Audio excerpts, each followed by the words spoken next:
Kelajakka qadam. Bu oliy ta'lim muassasalari bitiruvchilarining ulkan parvozlari yo'lida qanot bo'luvchi loyiha.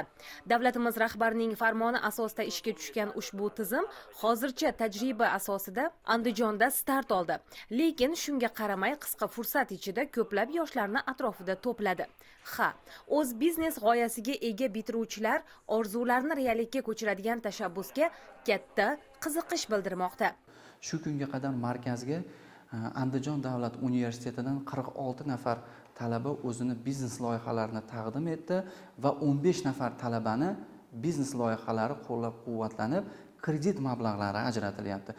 Bir nafar talabaga esa 50 million so'mdagi kredit mablag'lari ajratildi. O'g'loy Qodirova ham kelajakka qadam loyihasi taqdim etayotgan imkoniyatlardan birinchilar qatorida foydalandi. U anchadan beri turli fanlar bo'yicha abituriyentlarni tayyorlash hamda chet tillarini o'rgatish bo'yicha o'quv markazi ochishni niyat qilardi.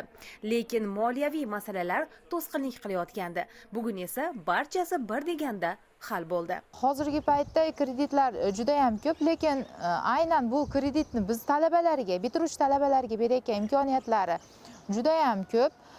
Avvalambor bu kredit muddati uzoqligi, 7 yil muddatga hamda 2 yil imtiyozli davr bilan berilishi, foiz stavkasini maksimal darajada pasayganligi juda ham bizga katta yordam beradi.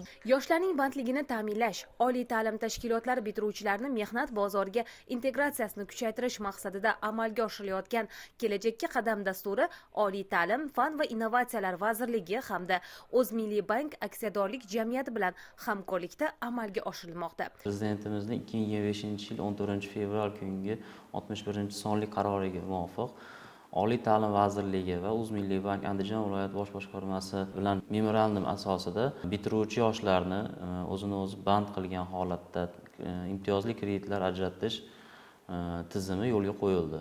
Bunda kelajakka birinchi qadam loyihasi doirasida talabalarning 10 million so'm miqdoridan 1 milliard so'm miqdorigacha imtiyozli kreditlar ajratilyapti. Loyiha yanada quloch yoygach, yildan yilga yosh tadbirkorlar o'z startapiga ega yoshlar soni ortaveradi.